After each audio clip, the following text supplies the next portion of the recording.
The silk is tightening around your wrists. Not rope, silk. Expensive, deliberate because silk doesn't leave marks. You're kneeling on wet stone in a chamber that smells like lamp oil and fear. The floor gleams, not from water, from something else, something you don't want to think about. In front of you, 3 doors. Behind the first, women are weeping, soft, rhythmic, like prayer. Behind the second, nothing. Just silence so thick it feels like drowning. Behind the third, laughter, the soft clink of wine cups. Voices discussing poetry in Arabic you barely understand. Your name is Catherine. You're 23 years old. 3 months ago you watched your father die holding a contract he thought would save you. It didn't. Now a man in a spotless robe is walking down the line of women beside you, asking questions in languages you know and languages you don't. His voice is calm, clinical. He's not choosing slaves, he's sorting inventory. One of these doors will determine whether you survive the next decade. One of them will make you wish you hadn't. And the worst one, it's not the one with the screams. By the time this story ends, you'll know what was behind all 3 doors. You'll understand why 12 years from now Catherine will stand in front of a sultan and say words that should have gotten her killed. And you'll realize something most people never learn about history. The cruelest systems aren't built by monsters. They're built by people who convinced themselves they were being reasonable. Damascus 1260, the Crusades are ending. But for the women left behind, something worse is just beginning. 6 hours before the doors, Catherine's father made a calculation that would kill him. He was a merchant, a good one, the kind who understood that survival in Acre, one of the last Crusader strongholds clinging to the coast, required relationships that crossed battle lines. He had contracts with Mamluk officials, letters sealed with wax and official stamps, promises written in Arabic and Latin that assured safe passage for his family and his goods. He believed paper could stop steel. He was wrong. When the Mamluk armies breached the gates in the spring of 1260, those contracts dissolved like ink in water. His carefully negotiated agreements meant exactly nothing to the soldiers pouring through the streets. The letters he clutched as proof of protection became kindling. Catherine's father died in his own courtyard, still holding a document with a sultan's seal. Catherine and her mother were pulled apart in the chaos. Different hands, different directions. Catherine screamed her mother's name until her throat bled and her voice gave out. She never saw her again. Never learned if her mother survived the first week, the first day, the first hour. 3 months later, Catherine stood in that underground chamber with 17 other women pressed against cold limestone walls, all Christian, all captured during the same campaign that erased Acre from the map, all waiting for a man named Amir Timur to decide their fates. Timur entered through the center door carrying no weapons. He wore the simple robe of a royal steward, but the difference shown to him by the guards revealed his true authority. His title in the Mamluk administration translated roughly to integration specialist. Integration. That word appears in the official records with disturbing frequency. It sounds almost humane, clinical, like helping refugees adjust to a new society. Here's what it actually meant. The Mamluks had learned something during their own enslavement that most conquerors never grasp. Human beings are malleable. Given the right combination of time, isolation, and total environmental control, you can systematically erase one identity and build another in its place. They knew this because it had been done to them. Every sultan, every emir, every commander who shaped the medieval Middle East had started as a slave. Boys taken from Turk tribes in Central Asia, from Scassian communities in the Caucasus, purchased as children, converted to Islam, trained in warfare and administration with ruthless precision. By their 20s, these former slaves had become elite warriors. By their 30s, they commanded armies. And when the Ayyubid dynasty collapsed in 1250, it was a Mamluk, a former slave, who seized the Egyptian throne. This created a paradox at the heart of their society. The ruling class consisted entirely of men who'd been systematically transformed through bondage. They didn't view this as tragedy. They viewed it as proven methodology. If boys could be converted into warriors, then captured populations could be converted into whatever the state required, and the state required much. Soldiers, servants, artisans, laborers, administrators, and women who could perform functions that free women of equivalent status could not or would not provide. So they built infrastructure to process thousands of people annually. 7 major facilities in Damascus alone, standardized procedures, medical examinations within 24 hours of arrival, classification based on age, origin, physical condition, and assessed capability. Records tracked every individual through the system. Mortality rates were calculated, productivity was measured. The Mamluks approached human acquisition with the same systematic thinking they applied to military logistics. Timur was one administrator in this vast apparatus. But what he did next would determine everything about Catherine's life for the next 12 years. 12 years, remember that number. Because at the end of those 12 years, Catherine would do something unprecedented.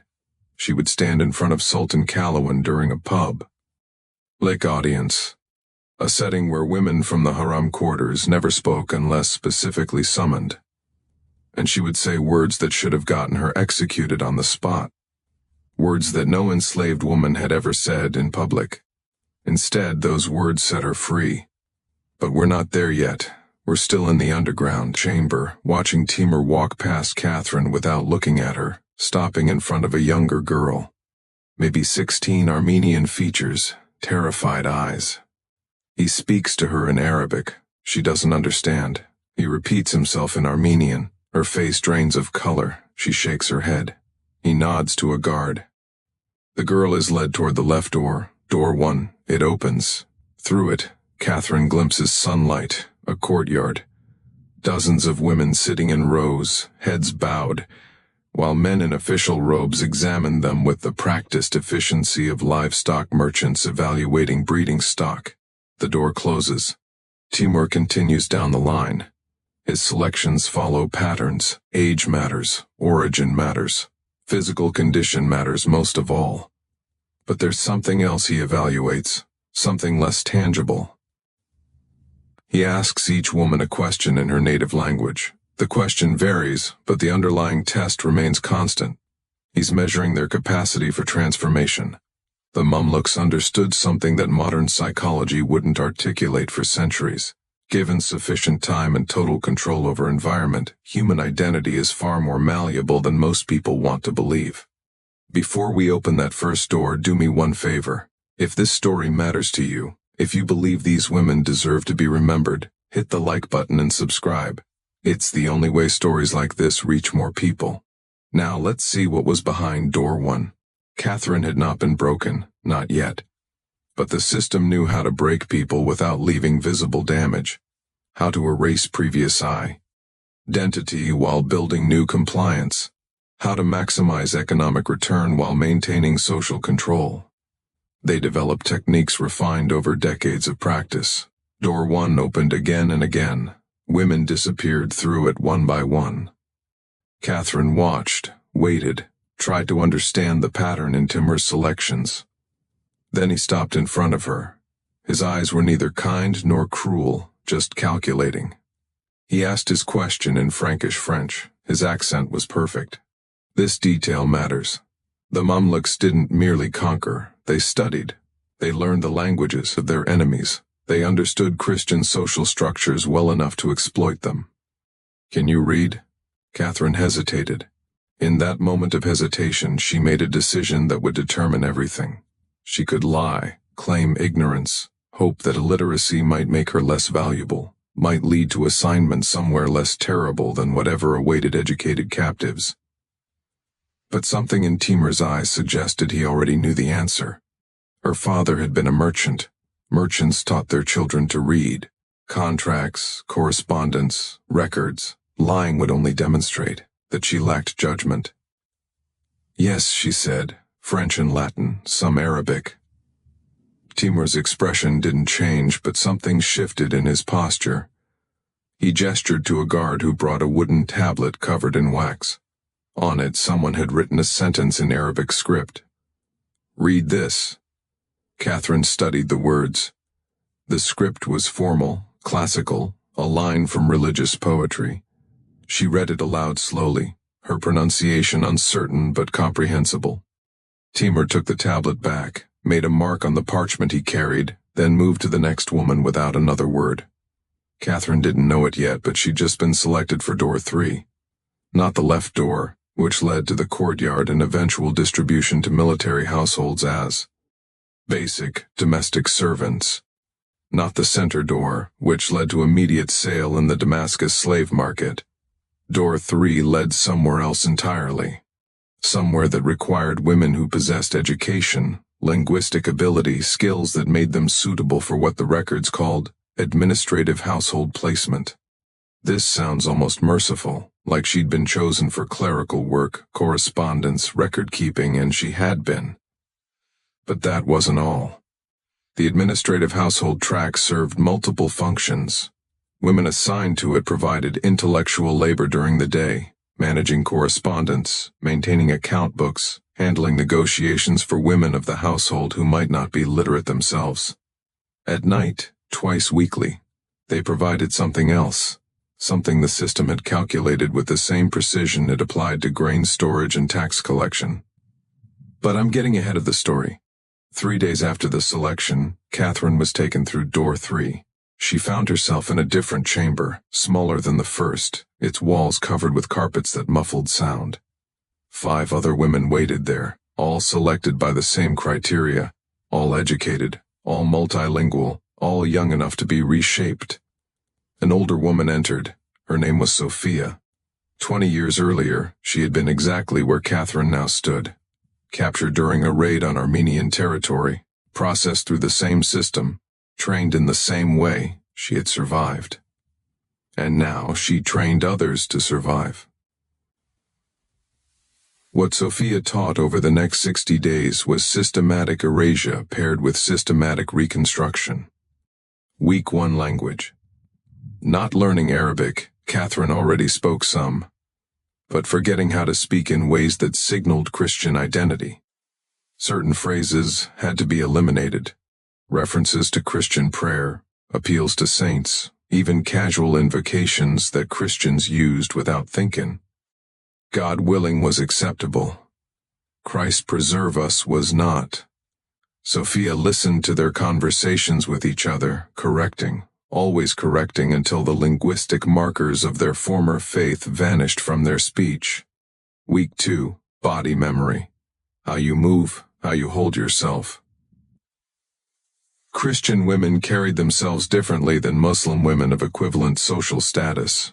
The differences were subtle but visible to trained observers. Posture, gesture, the way you lowered your eyes or failed to. The transformation required rebuilding these physical habits from the foundation. They practiced for hours each day, walking, sitting, standing, responding to commands. The repetition was deliberate. The body needed to forget its previous patterns before new ones could take root. Week 3, household management. Not cooking or cleaning, tasks that lower status captives learned. Administrative household placement meant managing other servants, maintaining account books, handling correspondence for women of the household who might not be literate themselves. Catherine's ability to read and write became her primary function. She learned the specific formats used in Mamluk administrative documents, the proper forms of address, the hierarchies that governed every interaction. Week 4 brought the most difficult lessons. These were transformations that could not be practiced, only explained, prepared for. Sophia spoke with clinical precision about what would be expected in the household where Catherine would eventually be placed. The nature of access that male household members would have, the responses that were required, the absolute necessity of compliance, presented not as moral instruction, but as survival strategy. Resistance is waste, Sophia explained, her voice devoid of emotion. The household has invested in your acquisition and training. Resistance damages that investment. Damaged investments are discarded. Catherine had seen the markets during her first week in Damascus. a brief excursion that served as object lesson more than orientation. The lower-tier markets where damaged goods were sold at deep discount. Women whose resistance had marked them as untrainable. Women whose physical damage made them unsuitable for anything except the hardest labor. Women who would be worked until they died, a process that typically took between 2 and 5 years according to the mortality calculations that administrators tracked. With the same precision they tracked grain harvests. The message was clear. Submit to transformation or be transformed into something even worse. By week 8, Catherine barely recognized herself. She moved differently, spoke differently, thought differently. The constant reinforcement had created new patterns that felt almost natural. When she caught her reflection in the polished bronze mirror that hung in the training chamber, she saw someone who could pass for a woman born into a Mamluk administrative household. Someone who belonged. This was the goal. Not mere compliance, but internalized identity shift. The Mamluks understood something that wouldn't be articulated in modern psychology for centuries. Given sufficient time and total control over environment, human identity is far more malleable than most people believe. Catherine had not been broken. She had been rebuilt. Week 9 brought her placement. The household of Emir Calawan occupied an entire district block in Damascus. Calawan would eventually become Sultan. Though in 1260 he was merely one of Sultan Barber's most trusted commanders. His household reflected his rising status. 37 soldiers, 18 administrative staff, 43 domestic servants, and 11 women in the haram section, each with their own rank and function within the household hierarchy. Catherine arrived in a sedan chair accompanied by Sophia and 2 guards. The transfer was documented. Papers changed hands. Payment was recorded. She had cost Calawan 600 dirhams, a substantial sum that reflected her assessed value. Educated, trilingual, trained in administrative household management. The investment carried expectations. Sophia departed immediately after the transfer. Catherine never saw her again. Years later, Catherine would wonder if Sophia felt anything during those departures, handing over women she'd spent months training to households where their fates would unfold beyond her sight, or if the transformation process that had reshaped Catherine had first reshaped Sophia so thoroughly that such transfers had become merely transactions, as mechanical as recording ledger entries. The head of Calawan's harem was a woman named Zara. She was not a captive. She was Calawan's first wife, married when they were both young before his military career elevated him to command rank. She ran the women's quarters with efficiency that matched any military commander's management of troops. Every woman had a function.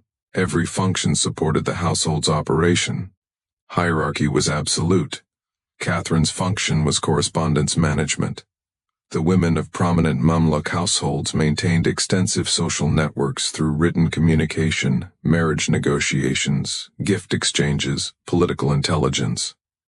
All of this required someone who could write in multiple languages, who understood formal composition, who could be trusted with sensitive information. Catherine's training made her perfect for this role. For the first month, the work was exactly as described. She sat in a small room off the main haram courtyard, writing letters as dictated by Zara or the 2 other senior wives. The content was mundane: invitations, thank you notes, inquiries about silk merchants. She wrote in beautiful script on expensive paper, sealed the letters with wax, filed copies in the household records. The work was boring, and boring was safety. Boring meant her value derived from skills that would remain useful for years. Boring meant the investment in her training would be protected. This lasted until Calawan's 3rd son turned 18. His father decided it was time to complete his education in all matters that a man of rank needed to understand. The system had a term for this. Young men of military households were expected to learn governance, warfare, and what was called household management. Household management included intimate knowledge that could not be acquired from wives of equivalent status. The solution was systematic. Junior wives, specifically designated servants, women like Catherine. The practice was common enough that it generated no scandal. It was simply how things worked in households that could afford multiple women. Or let Catherine learn she'd been selected for this function on a Thursday evening. When Zara summoned her to the courtyard after the final prayer, Zara explained with the same clinical precision that Sophia had used. This was an honor. This reflected confidence in Catherine's training. This demonstrated that she had successfully integrated into the household. Resistance would indicate failed training and result in reassignment. Reassignment meant the lower markets. Catherine remembered what followed over the next 3 years was systematic. Kalawun's son visited her quarters twice weekly on a fixed schedule. The encounters followed patterns that had been explained to her during training. She was expected to be compliant but not enthusiastic, responsive but not initiating, present but somehow absent. The emotional disconnection was the point. These were not relationships, they were educational procedures. Catherine developed dissociation techniques that women in her position had developed for generations. The ability to observe herself from outside, to be present in body, while sending her consciousness elsewhere. She perfected the art of performing required responses while thinking about letter composition, about Arabic grammar, about anything except what was actually happening in that small room twice each week. The Mamluks had calculated this too. They understood that women in such positions needed psychological survival mechanisms. They didn't discourage dissociation. They encouraged it. Women who could mentally separate themselves from physical experience were more durable, more sustainable, better long-term investments. The system preferred women who could endure indefinitely over women who broke quickly and required replacement. During the day, Catherine continued her correspondence work. She became extraordinarily skilled. Her calligraphy was admired throughout Damascus. She could compose in 4 languages with equal facility. She managed sensitive negotiations regarding marriage alliances with diplomatic subtlety that impressed even Zara. Her value increased year by year. At night, twice weekly, she reported to the small room and performed the function for which she had also been acquired. The duality was the system working exactly as designed. Women who provided multiple forms of value simultaneously represented optimal return on investment. Catherine was correspondent clerk, an educational resource. Her literacy made her useful during daylight hours. Her controlled availability made her useful during designated evening hours. She was, from the household management perspective, a success story of the acquisition and training process. From Catherine's perspective, she was surviving month by month, year by year. She learned not to count the days. Counting made time feel endless. Add. She marked time by external events.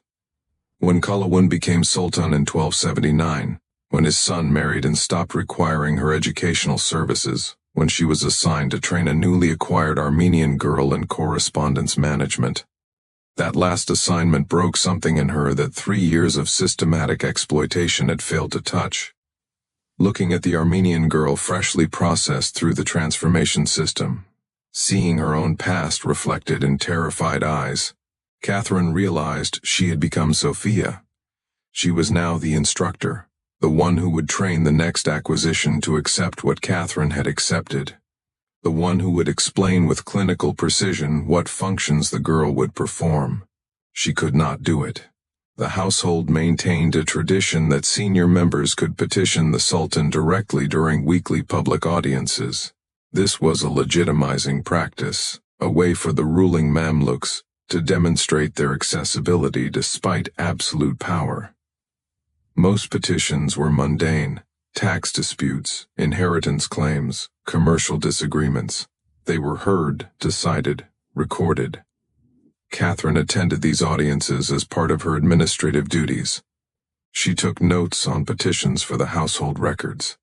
She'd done this dozens of times. No one paid attention to her. She was furniture, another piece of the vast administrative apparatus that kept the Mamluk state functioning. On the 3rd day of October 1284, Catherine stood during a pause in petitions and spoke directly to Sultan Kalawun. The chamber went silent. Women did not speak at public audiences unless specifically called upon. Certainly not women from the haram sections of households. Certainly not about their own situations. The violation of protocol was shocking enough that the guards didn't immediately stop her. Catherine spoke in perfect Arabic. She had rehearsed this for weeks. I petition for manumission on the grounds that I have served the Emir's household with distinction for 12 years, have provided valued services including the training of staff, have performed all required functions without resistance or complaint. I request transfer to the status of freed servant with continued employment in the correspondence office. The petition was legally sound. Islamic law regarding slavery included provisions for manumission after long service, particularly for enslaved persons who had demonstrated exceptional utility and compliance. Catherine had researched extensively. She had found precedents. She had documented her own value through the correspondence records she maintained. She had also done something unprecedented. Enslaved women did not petition for their own freedom. They certainly did not do so in public audience where refusing the petition would require Callan to publicly explain why a woman who claimed to have served faithfully for 12 years did not deserve consideration. The calculation was deliberate. The setting was tactical. The legal framework was solid. Catherine had applied everything she'd learned about Mamluk administration, about Islamic jurisprudence, about household hierarchy, to construct a petition that was difficult to refuse without appearing unjust. Colowan stared at her for a long moment. His face revealed nothing. Then he turned to his chief Qadi, the Islamic judge who advised on legal matters. Is this petition legally formulated? The Qadi reviewed the precedents Catherine had cited, checked them against his own records. Finally he nodded.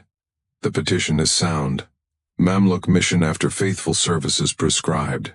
The petitioner has documented her service. The household has benefited from her labor. The legal requirements are satisfied. Calowan could have refused anyway. Sultanic authority superseded legal niceties when necessa. But refusing would have implications. It would suggest that faithful service meant nothing, that the legal frameworks he claimed to uphold were empty formalities, that the Mamluk state, built on systematic transformation and earned advancement, did not actually reward merit. He granted the petition. Catherine was freed that afternoon. The documentation was prepared.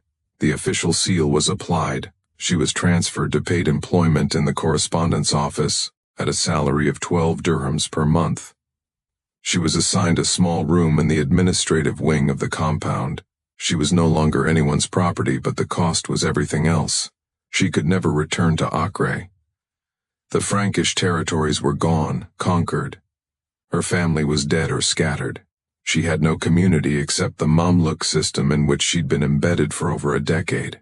She had no identity except the one that had been built during those 60 days of training. She was free in a technical sense, but freedom meant only that she could not be sold. She still lived in the same household, still performed the same work, still existed entirely within the structure that had acquired and transformed her. But she had chosen that mattered. The petition had been her decision. The words had been her composition. The outcome had resulted from her action. After 12 years of having every moment dictated, every function assigned, every response required, she had exercised agency. The victory was microscopic, but real. And the Armenian girl she'd refused to train was transferred to a different household where someone else completed the process Catherine had started. This haunted her more than anything that had been done to her. The girl had been reassigned because Catherine had failed to perform her instructional duties. Had the reassignment led to better or worse circumstances? Catherine would never know. The not knowing was its own punishment, a reminder that even her rebellion had consequences she could not control. But she'd made a choice, and sometimes in systems designed to eliminate choice entirely, even the smallest act of defiance is its own form of victory. Before I show you what happened to the thousands of other women who passed through those 3 doors, women whose stories followed different paths through the same systematic horror, I need you to understand something. These women existed. Their names were recorded in administrative documents, court records, household ledgers, sources that later historians often chose not to emphasize, sometimes chose not to mention at all. If you believe their stories deserve to be remembered, not sanitized, not romanticized, not reduced to comfortable abstractions, subscribe to this channel now. Every subscription is a statement that historical truth matters more than historical comfort. Comment Catherine if her story moved you. Let's continue. Catherine of Acre died in Damascus in 1315. She was 63 years old. She never returned to Acre, never found her family, never escaped the identity that had been built during those 60 days of training.